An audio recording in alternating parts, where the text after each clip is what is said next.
जय श्री राम। क्या हाल चाल है? तो आज जो है न्यूमेरिकल्स करेंगे क्लास 12 के। इससे ना दो चीज़ होगी, एक तो ये नेट के सिलेबस में है ही है, बहुत सारे चीज़ों से हम होके गुजरेंगे, बहुत सारे फॉर्मूले अलग अलग चैप्टर से, लगेगा कि और वाह कितनी सारी चीज़ें सीख गए। दूसरी चीज़ न्यूमेरिकल्स को करने का एक थोड़ा सा अनुभव बनेगा, ठीक है। तो क्लास 12 के जो पिछले साल के पेपर है यूपी बोर्ड के, उसमें से क्वेश्चंस कर रहा हूँ। मुझे भी कम से कम 1.5-2 साल हो गए हैं पिछली बार करे हुए, तो हो सकता है बीच बीच में कहीं अटक जाऊँ, भूल जाऊँ। मेरे पास केमिस्ट्री की कोई किताब भी नहीं है, सो काइंडली कंसिडर दैट। खैर ठीक है। पहला क्वेश्चन है कि 46 ग्राम एथेनॉल को 54 ग्राम जल में घोला है, ठीक है। जल मतलब H2O। एथेनॉल तथा जल के मोल अंश, मोल अंश मतलब अंग्रेजी में मोल फ्रैक्शन ज्ञात कीजिए, यानी C2H5OH इसका भी मोल फ्रैक्शन बताओ, और वाटर का भी। हमें पता है जो सॉल्यूशन में दो ही चीज़ है, तो दोनों के मोल फ्रैक्शन जुड़ के क्या हो जाएगा, 1 हो जाएगा। क्यों? क्योंकि जो एथेनॉल का मोल फ्रैक्शन होगा वो होगा एथेनॉल के मोल, शॉर्ट में ET लिख देता हूँ, अपॉन एथेनॉल के मोल्स प्लस जो बाकी चीज़ है बाकी सब उसके, यानी वो जल के भी मोल्स, जितने मोल जल है ऐड करेंगे। वाटर का मोल अंश यानी वाटर का मोल फ्रैक्शन क्या होगा, वाटर के मोल्स अपॉन एथेनॉल के प्लस वाटर के।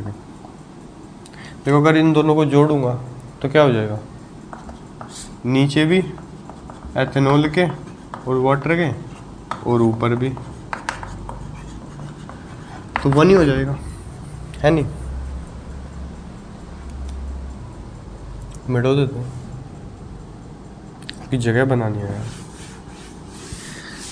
दूसरी चीज़ कि अब एथेनॉल का मोल कितने हैं वो कैसे निकाल ले, तो नंबर ऑफ मोल्स का फॉर्मूला क्या होता है, ऐसे हिंदी में ऐसे लिख बोलते हैं, मोल बराबर भार बटे अणुभार, ठीक है। यहाँ पर मोल का मतलब है नंबर ऑफ मोल्स, कितने मोल्स है। भार मतलब उसका वेट कितना है, वेट कितना है इसका 46 ग्राम, ठीक है। और अणुभार, अणुभार मतलब मोलर मास, तो मोलर मास क्या होगा एथेनॉल का, कार्बन 12 दूनी 24 प्लस 6 है ये प्लस 16 है ये, 46 हो जाएगा। तो 46 ग्राम पर मोल इसका मोलर मास हो गया। तो टोटल हमारे पास मोल किसके निकाल रहे हैं हम, एथेनॉल के। तो एथेनॉल के कितने मोल है हमारे पास, 1 मोल। 46 से 46 कैंसिल हो गया, ग्राम से ग्राम कैंसिल हो गया, 1 mole of ethanol we have in the solution. How many moles of water, moles of water equal to weight of water 54 gram. What is molar mass of water, 18 gram per mole, ठीक है। H2O oxygen का 16, H2O का, तो 18 gram per मोल। जल का अणुभार 18 थी 54, तो ये कितना आ गया, 3 मोल। तो यानी एथेनॉल कितना है हमारे पास, 1 मोल है, और पानी कितना है 3 मोल है। तो एथेनॉल का मोल अंश क्या हो जाएगा, एथेनॉल का मोल अंश हो जाएगा एथेनॉल के मोल और नीचे टोटल कुल मोल कितने हैं, 1 और 3 4, तो ये हो गया 1/4। और जल का कितना हो जाएगा, या तो 1 में से 1/4 कम कर लो 3/4, या वैसे भी लिख लो। जल का क्या हो जाएगा, जल के मोल कितने हैं 3 और टोटल कितने हैं 3 जल के 1 उसका 4, तो जल का हो गया 3/4। सवाल खत्म, पैसा हजम। ऐसे ही फ्लो में निकल जाता है, पैसा कहाँ हजम होता है, हजम तो खाना होता है पेट में, जो कि मैंने अभी अभी खाया है। अगला क्वेश्चन करता हूँ, तो टाइम वेस्ट ना करते हुए रोक देता हूँ इसको। ओके, अगला क्वेश्चन है कि 1.325 ग्राम निर्जल मतलब एनहाइड्रस, सोडियम कार्बोनेट को, निर्जल को जल दे दिया, जल में घोलकर 250 ml विलियन बनाया गया है। All right, thank you. निर्जल Na2CO3 का तुल्यांकी भार 53 है। विलियन की नॉर्मलता नॉर्मेलिटी। तो what is the formula of normality? देखो मोलैरिटी का क्या होता है, यानी मोलरता, number of moles per litre, number of moles of solute. Solute बोले तो विलेय, विलेय के नंबर ऑफ मोल्स, तो मतलब फॉर्मूले के रूप में लिखता हूँ अपनी हिंदी भाषा में, तो पर मोल, मोल किसके, विलेय के, विलेय मतलब सोल्यूट, और नीचे आयतन, आयतन मतलब वॉल्यूम किसका, सॉल्यूशन का, विलियन का, वो भी किस में, लीटर में, लीटर में। ठीक है, ये है मोलैरिटी। नॉर्मेलिटी क्या है?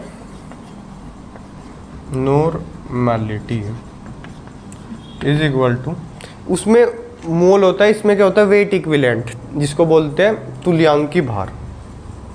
ठीक है, तो इसमें क्या आ जाता है, नहीं तुल्यांकी भार नहीं, उसको बोलते हैं ग्राम तुल्यांक, ग्राम इक्विवेलेंट्स। ठीक है, वो क्या होता है, वो होता है वेट को, जैसे मोल, मोल कितने मोल है वो कैसे निकालेंगे, तो वेट को उसके मोलर मास से डिवाइड करेंगे। तो ग्राम इक्विवेलेंट कैसे निकालेंगे, वेट को ही उसके तुल्यांकी भार से, यानी इक्विवेलेंट वेट से डिवाइड करेंगे। तो नॉर्मेलिटी क्या हो जाएगा, ग्राम तुल्यांक पर लीटर, वो भी वही चीज़ है, किसके, विलेय के, बटे में आयतन जो है लीटर में, विलियन का। बात यह है कि जो कितने ग्राम तुल्यांक होंगे वो होता है जितने भी मोल्स होते हैं, gram equivalents, that is number of moles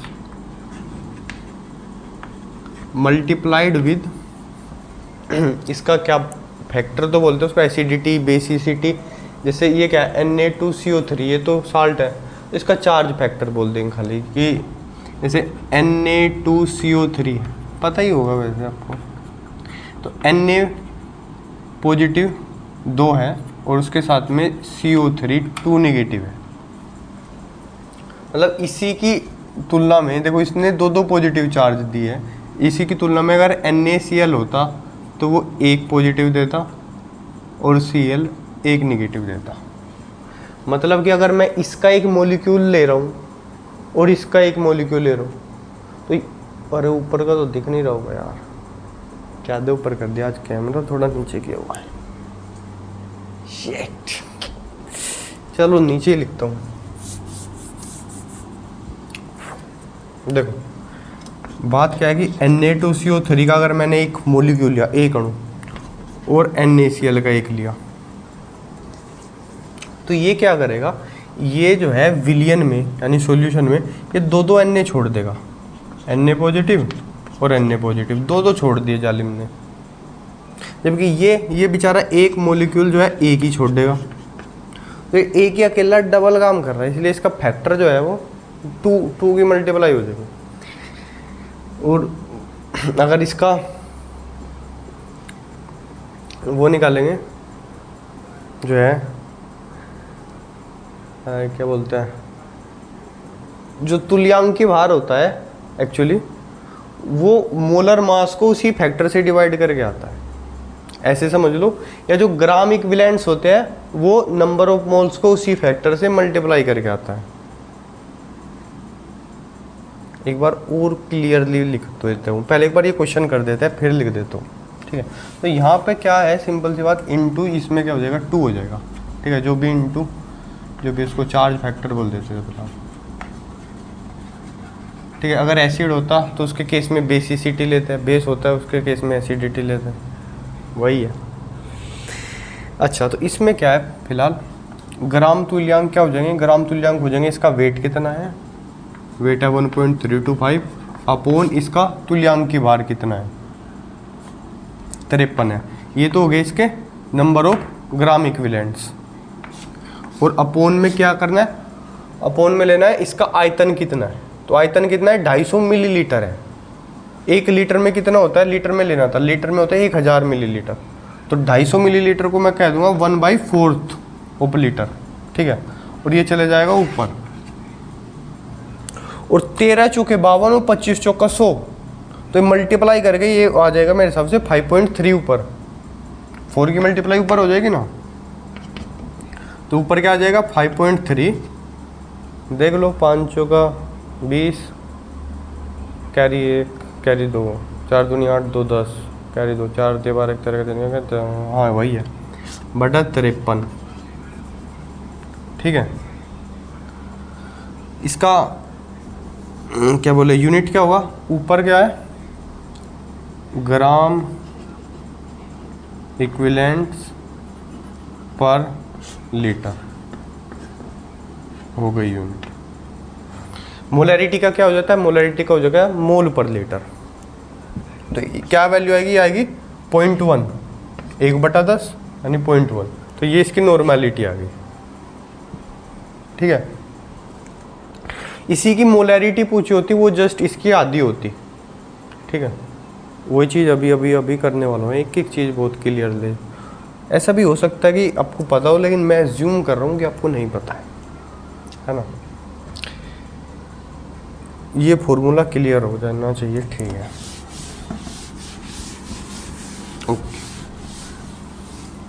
एक बार लिख लेते हैं Na2CO3।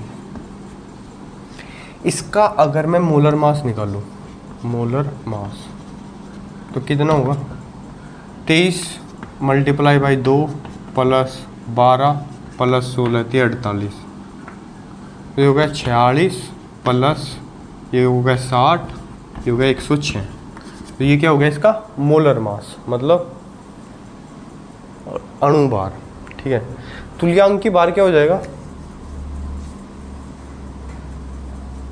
तुल्यांक की भार को अंग्रेजी में मेरा याद नहीं आ रहा, इसको क्या बोलते हैं तुल्यांक की भार, लेकिन आपको पता होगा शायद टर्म। तो तुल्यांक की भार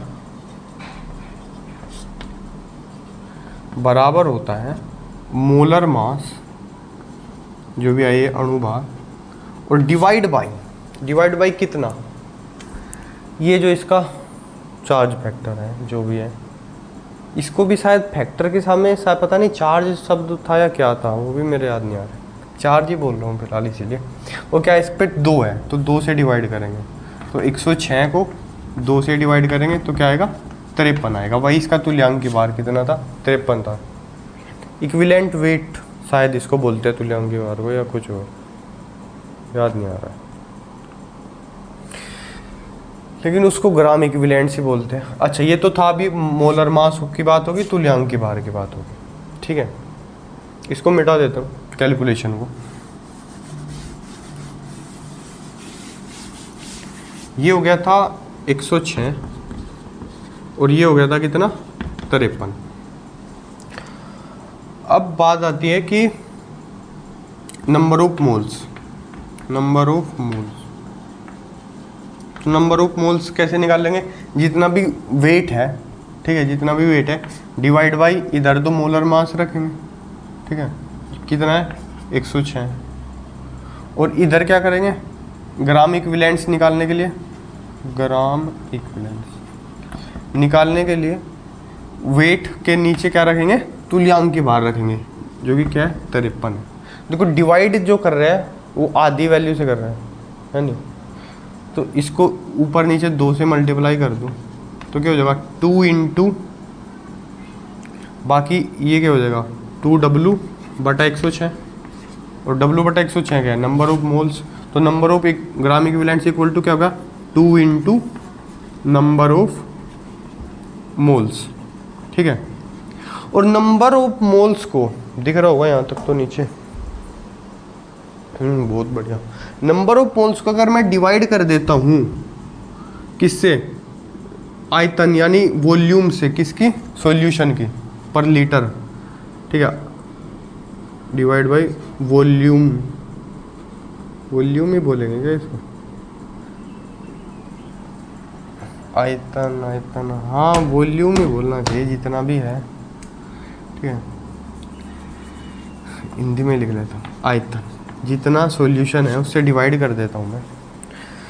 तो देखो ग्राम इक्विवेलेंट्स है, ये जो है ग्राम इक्विवेलेंट्स था, ग्राम इक्विवेलेंट्स को आयतन से डिवाइड करूँगा तो वो इधर वैल्यू आएगी नॉर्मेलिटी, नॉर्मेलिटी की, नॉर्मेलिटी होता है ये क्या लिखा हुआ है, 2 इंटू नंबर ऑफ मोल्स, ये लिखा हुआ है ग्राम इक्विवेलेंट्स, और ग्राम इक्विवेलेंट्स को सॉल्यूशन के आयतन से डिवाइड करेंगे तो नॉर्मेलिटी आता है। लेकिन अगर मैं इस 2 को भूल जाऊँ तो नंबर ऑफ मोल्स को अगर आयतन से डिवाइड करते हैं, नंबर ऑफ मोल्स को आयतन से डिवाइड करते हैं तो उसको बोलते हैं मोलैरिटी। ठीक है, तो ये क्या है, ये मोलैरिटी है। तो normality equal to 2 into molarity.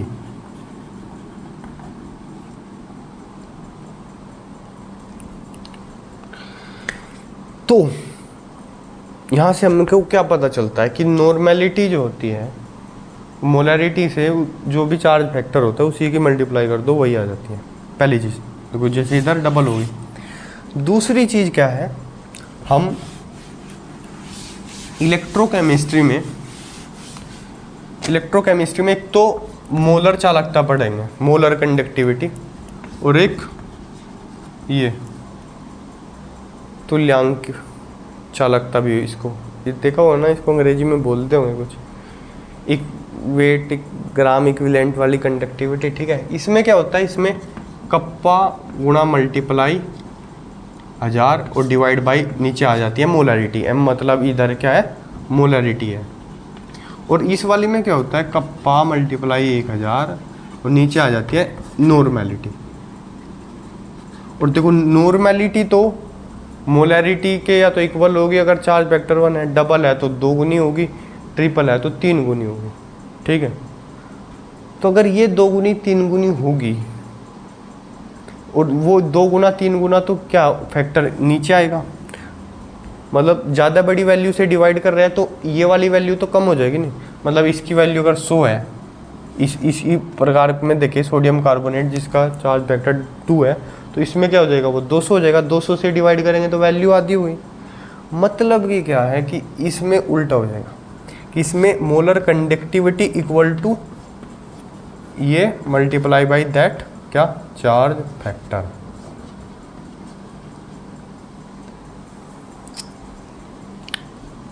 जय श्री राम। यहाँ पे इस चार्ज फैक्टर को हम बोल सकते हैं क्योंकि जो आयंस है मेरे इलेक्ट्रोलाइट में, क्योंकि ये सारा खेल इलेक्ट्रोलाइट्स का है, जिसको हिंदी में बोलते हैं अपघट्य, विद्युत अपघट्य। तो जो भी उसका चार्ज होगा उसी से मल्टीप्लाई करेगा, बड़े वाले का, मतलब ज़्यादा चार्ज है जिसके पास। जैसे 2 केस है, NaCl और Na2CO3। तो CO3 का जैसे 2 निगेटिव है तो इसको लेके चलेंगे, ये चार्ज वेक्टर है। ये देखेंगे कि ये आयंस कितने दे रहा है, ये 2 Na दे रहा है। ऐसे देख लो, ऐसे देख लो, जैसे मन करे। लेकिन अभी देखेंगे तो अगला क्वेश्चन।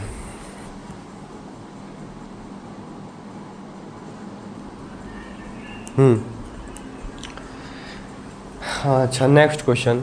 और इस बार हम पिछले वाले की तरह बहुत ज़्यादा टाइम नहीं लगे। तो कह रहा है 293 केल्विन ताप पर शुद्ध जल का वाष्प दाब मतलब वेपर प्रेशर 17.535 mmHg है। 450 ग्राम जल में 25 ग्राम ग्लूकोज घोलने पर विलयन के वाष्प दाब की गणना कीजिए। देखो वाटर क्या है, वोलेटाइल है, और जो ग्लूकोज है वो नॉन वोलेटाइल है। अब जब नॉन वोलेटाइल चीज़ हम मिला देते हैं तो क्या होता है, वेपर प्रेशर में कमी होती है, ये हमने पढ़ा था। ठीक है, मान लिया शुद्ध जल का जो है, शुद्ध जल का पी नोट है, और बाद में सॉल्यूशन में क्या है, सॉल्यूशन में पी है, तो क्या हो गया, कुछ कमी आई है। कितने की कमी आई है, पी नोट में से पी, जिसको क्या बोलते हैं, डेल्टा पी। ठीक है, और जो है ये वही राउल्ट वगैरह वही वाला चीज़ था। अब जो हम इसको रिलेटिव कमी देखें, ठीक है, रिलेटिव कमी, आपेक्षिक कमी जिसको बोलते हैं, कि कमी कितनी आई है अपॉन पहले कितना था, तो फॉर्मूला था ये इक्वल टू होता है, ये क्या है, मोलन्स है, मोल फ्रैक्शन ऑफ जो हमने मिलाया है सोल्यूट, यानी विले। ये एक पता नहीं ये राउल्ट के लॉ से था या किससे था, ये मेरे याद नहीं है, लेकिन फॉर्मूला मेरे याद है कि जो रिलेटिव कमी है वेपर प्रेशर की, वो क्या है, वो सोल्यूट के मोल फ्रैक्शन के बराबर है। अब सोल्यूट का मोल फ्रैक्शन कैसे निकालेंगे, सोल्यूट का मोल फ्रैक्शन निकालेंगे, उसके मोल्स, उसको एन लिख रहे हैं, अपॉन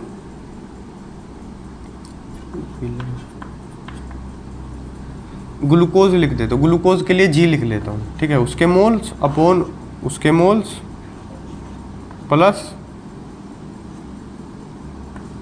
बाकी जो दूसरी चीज़ में घुला है वो जल में, जल के मोल्स। एक चीज़ हो रहा है, जब ये वैल्यू बहुत ही छोटी हो, ठीक है, तो हम इसको इग्नोर कर देते हैं। सपोज लिख रहा है 1/1 प्लस 1000,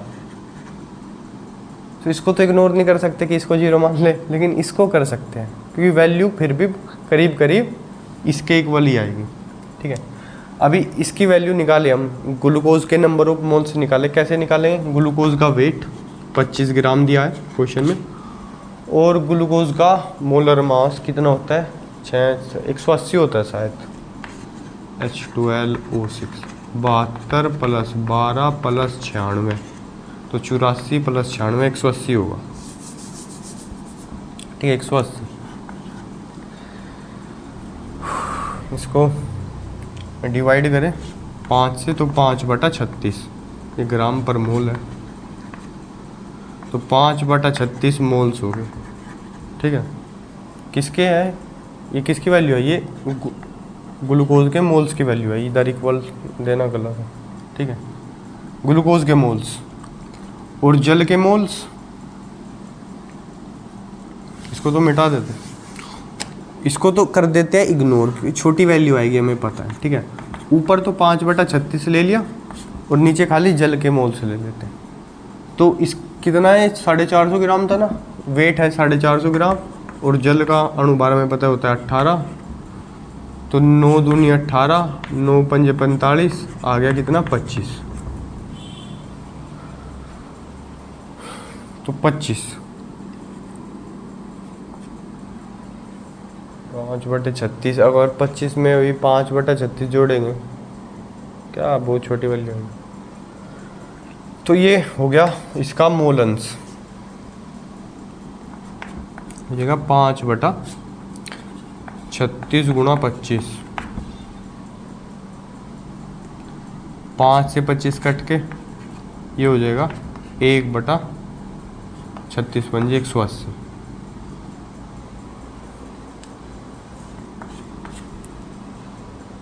ठीक है, सपोज करो इसके नीचे एक है,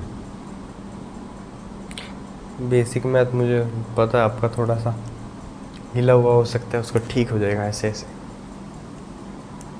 सॉरी।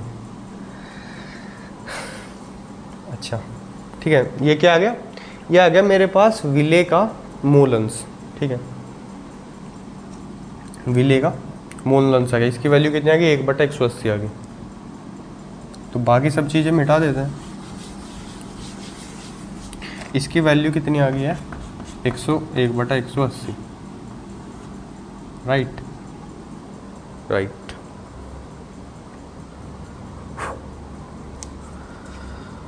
अच्छा, तो हम चल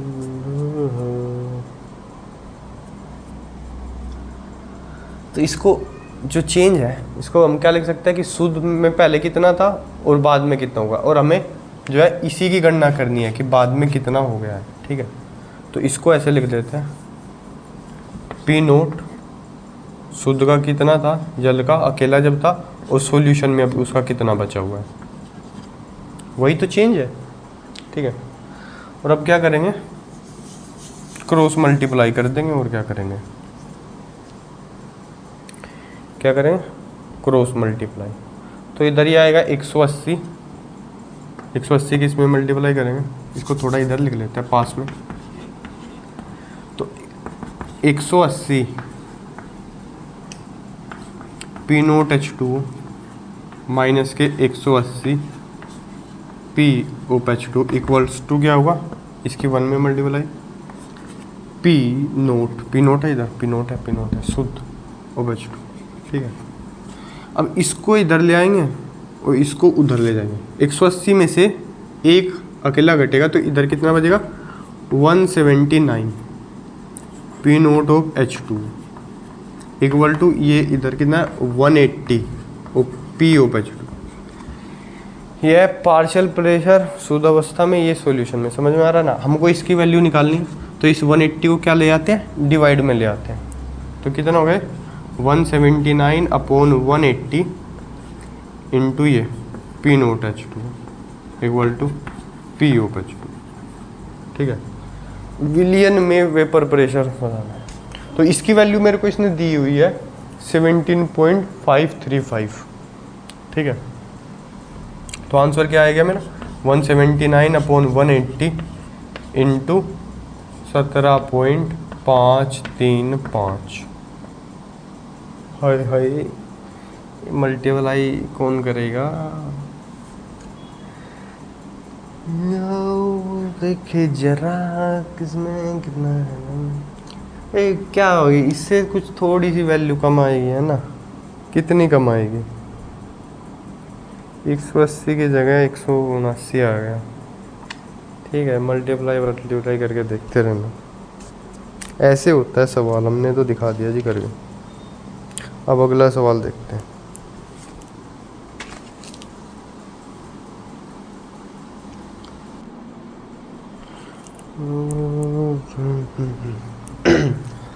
अच्छा जी, अगला क्वेश्चन है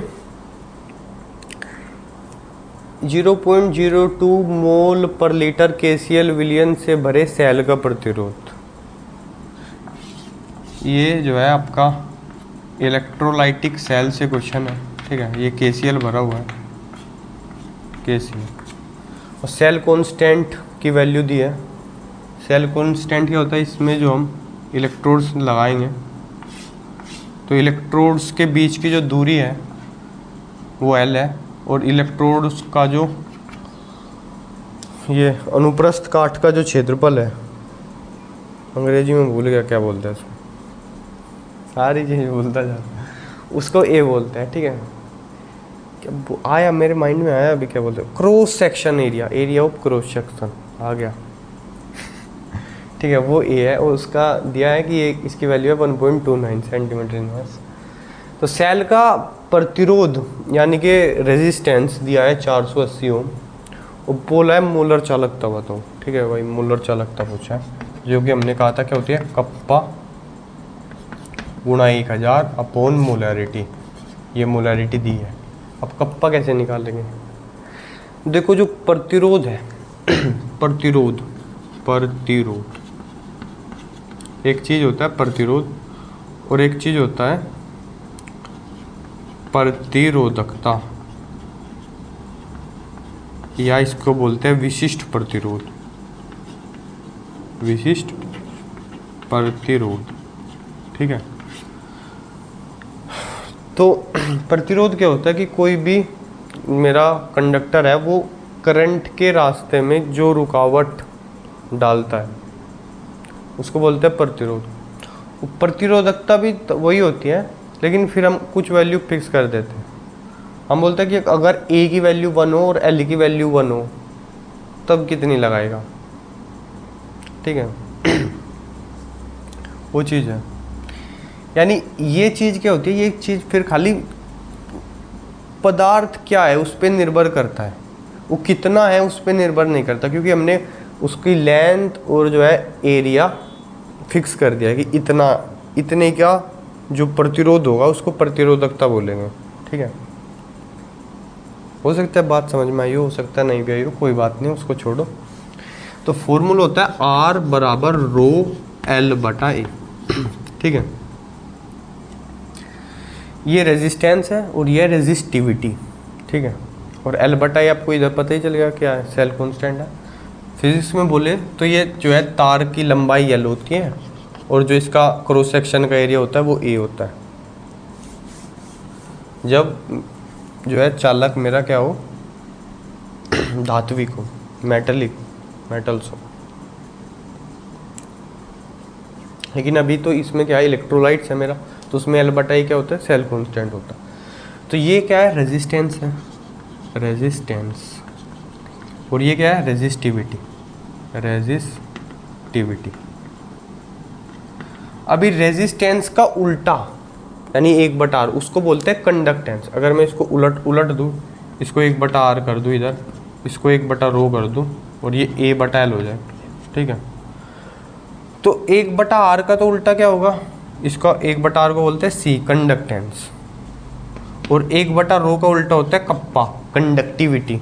देखो, रेजिस्टेंस कंडक्टेंस, रेजिस्टिविटी कंडक्टिविटी।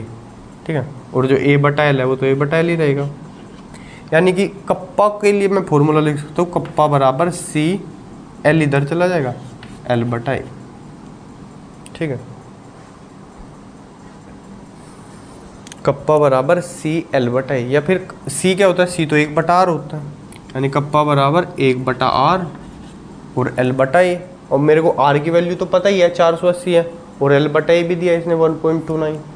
तो कप्पा कितना आ जाएगा मेरा, 1/480 गुणा 1.29, ये हो गया। ये वैल्यू सब इधर रख दूंगा और क्या है, सवाल हो गया।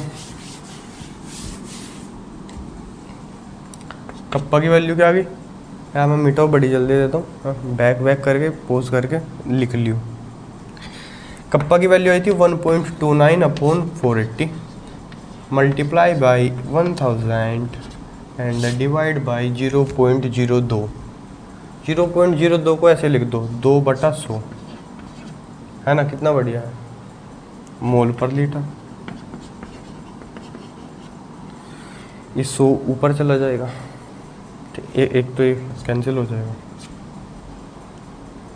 ये 2 इधर आ जाएगा, तो ये जाएगा 1.29/48 दूनी 96 और मल्टीप्लाई बाई 10 की पावर 2 इधर है, 2 इधर है, 10 की पावर क्या होगी, 4 होगी। देखो एक ट्रिक है ना, हमेशा ना क्या, हमको सोल्व नहीं करना है, हमको तो आंसर देखना है ना पास में। ये 96 जो है, 96 100 से कम है, थोड़ा ही कम है, लेकिन मान लो कि ये 100 है। ठीक है, अगर ये 100 होता तो इधर 2 पावर कम हो जाती है, वैल्यू ऐसी की ऐसी रहती। ठीक है, अब ये 100 से थोड़ा सा कम है तो ये वाली वैल्यू थोड़ी सी बड़ी हो जाएगी। मान लो ये लगभग क्या हो जाएगी, ये लगभग 1.3 हो जाएगी, और इंटू 10 की पावर कितनी बचेगी, 2 बचेगी। 2 तो बचे नहीं है, 100 से काटते, 96 से काटे तो ऐसा ही है। इसका यूनिट्स क्या होगी, नीचे तो मोल पर लीटर है, और कंडक्टिविटी की क्या होगी, कंडक्टिविटी की क्या होगी यूनिट, साइमन और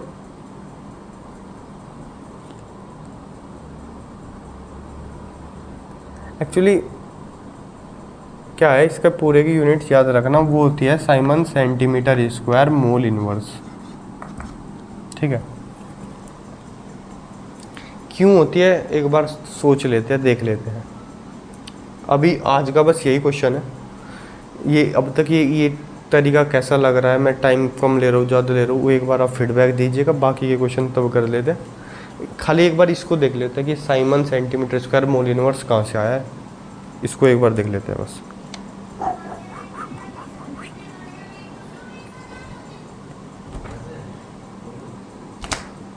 चलो चलो चलो चलो चलो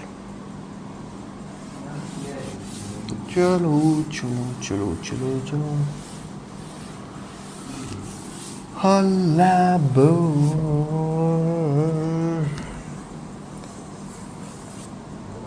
देखो ये फॉर्मूला अगर हम देखें,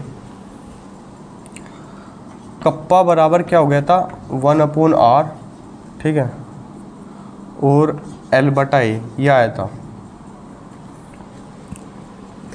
ये जो 1/r है, r का प्रतिरोध का मात्रक होता है ओम, ठीक है, क्या होता है ओम।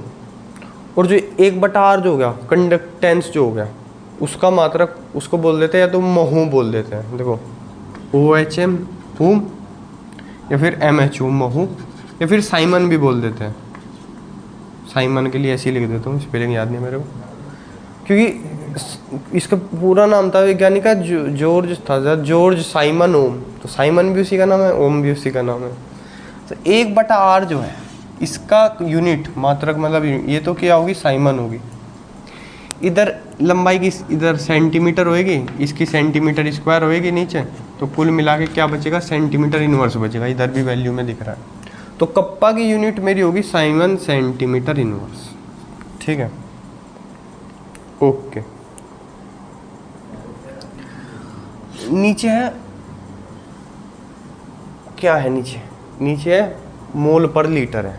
क्या है मोल पर लीटर।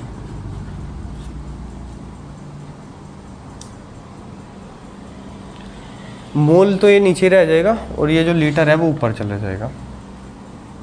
तो क्या हो गया Simon centimetre inverse upon mole, और ऊपर आ गया लीटर। अब लीटर क्या होता है, व्हाट इज लीटर? लीटर क्या है? लीटर क्या है? लीटर लीटर क्या है?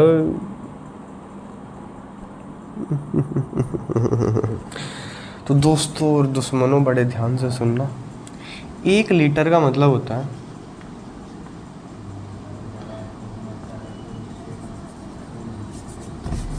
यहाँ लिखता हूँ, कहाँ लिखूँ क्वेश्चन तो मिटा सकते हैं ना, क्वेश्चन की तो कोई ज़रूरत नहीं है।